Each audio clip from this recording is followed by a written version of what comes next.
Bienvenue dans la Voix des aînés. Il était une fois les soignants. Épisode 1, Dany.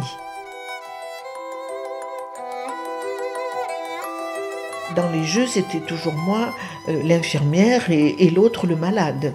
J'étais jamais dans l'autre sens. J'ai été infirmière après, je crois que j'ai été en naissant.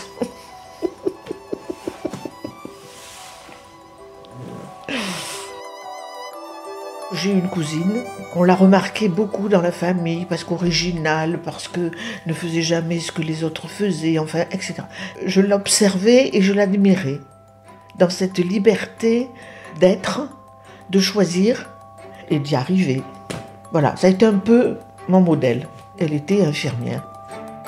C'est avec Dany que nous ouvrons cette série consacrée aux soignants d'après-guerre. Dany est l'une des plus jeunes, elle a 76 ans.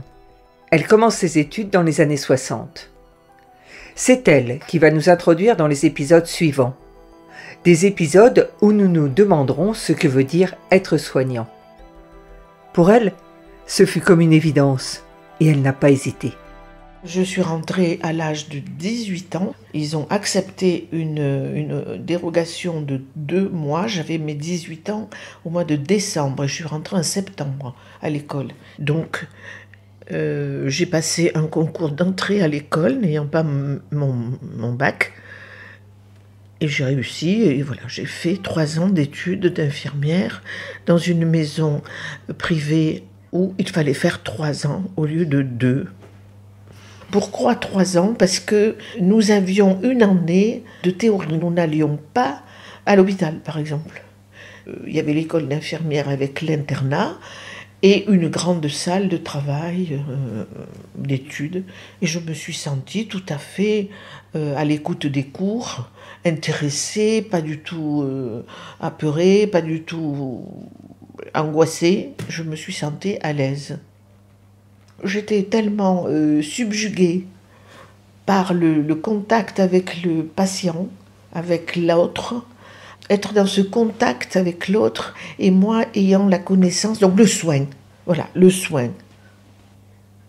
Nous avions tout un uniforme qui se remarquait énormément, c'était la grande robe bleue, un joli bleu clair d'ailleurs, très plissée, la robe plissée, devant et derrière. Ensuite le tablier blanc, le voile blanc. C'était l'uniforme des filles de la maison de santé protestante de Nîmes. Les filles de la maison protestante de Nîmes. Ça a été... On nous remarquait partout avec ces blouses dans l'hôpital.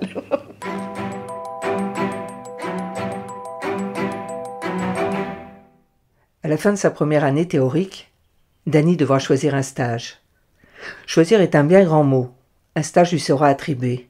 Et devinez lequel? Oh, les personnes âgées. Je m'en rappelle parce que c'était un stage qu'aucune de nous voulait vraiment avoir. Les personnes âgées. J'aurais été plus attirée vers la maternité ou vers la médecine ou les maladies infectieuses, enfin je ne sais pas, d'autres sujets que les personnes âgées. Cependant, j'ai fait mon stage de 3 mois aux personnes âgées, avec l'apprentissage du geste et surtout de la relation avec l'autre. Dans le toucher, dans les toilettes, dans le contact oral, de savoir comment parler à un patient, à la fois avec un ton ferme, simple, en ayant beaucoup de douceur, mais à la fois de fermeté.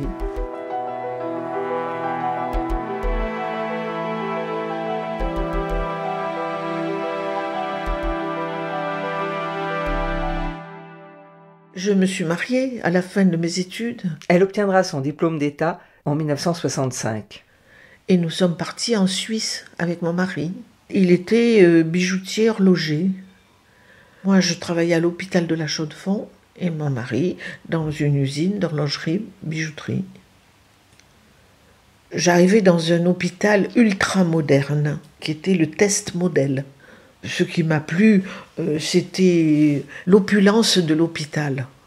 l'opulence dans le sens de fourniture, de l'aisance. Moi, je quittais un lieu, un hôpital où il fallait toujours courir et on s'arrachait les instruments, on s'arrachait le matériel, alors que là, il y avait une opulence. Ça, c'était des marques qui m'ont réjoui et choqué à la fois. C'était ultra moderne. Trop. Trop parce que même à l'usage le patient n'arrivait pas à se retrouver dans les robinets, des techniques un peu simples, mais c'était trop moderne, ça choquait un peu. Très, très technique dans la stérilisation, il fallait faire un pansement avec des pinces, il fallait au niveau aussi du bassin, c'était... Je me rappelle plus trop bien, mais le bassin se passait d'une façon, ensuite allait se désinfecter immédiatement après. Et il y avait les appareils dans cet hôpital. C'était très moderne. Ça nous éloignait du patient. On réalisait qu'on nous transformait en technicienne. Enfin, moi, je me sentais un petit peu loin du contact humain, de toucher, alors que c'est le propre de l'infirmière, mais c'était avec des gants, c'était avec des pinces, tout avec des pinces. C'était ça qui était un peu difficile d'application. Je suis restée 3 ans.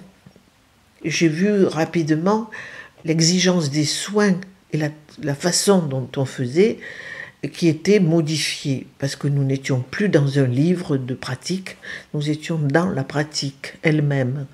Donc, il fallait faire avec les humains.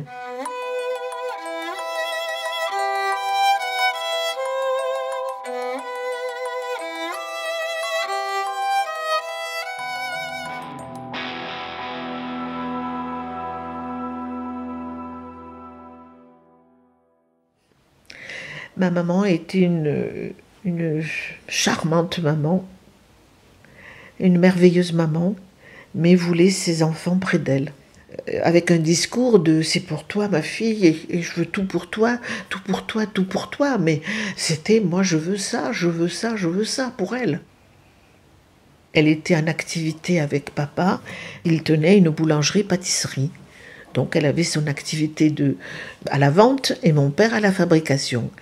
Mais cependant, ce travail même très occupant, l'apprenant, elle a eu une réaction excessivement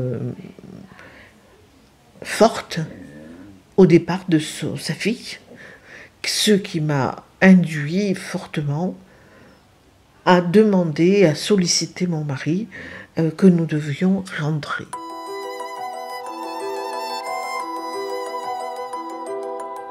Dany et toute sa petite famille rentrent donc en France. Son mari décide de prendre en gérance un magasin d'horlogerie-bijouterie. Évidemment, à la vente, ce sera Dany. Elle connaît déjà le métier. Elle l'a exercé dans la boulangerie-pâtisserie de ses parents, quand elle était plus jeune. Mais pourra-t-elle oublier et renoncer à son métier de soignante ? Et là, je vous en parle avec beaucoup de serrement de cœur. Ça a été très, très difficile. Je m'en sors parce que un ami qui tenait un établissement, on était à une rencontre et il me dit « Tu ne connaîtrais pas une infirmière, j'ai besoin d'une infirmière pour démarrer mon truc. » Et moi, la seule et unique réponse que je lui ai faite, « Mais c'est moi l'infirmière que tu cherches. » Il me dit « Toi, mais tu sais... » Bon, oui, je lâche tout et je te suis.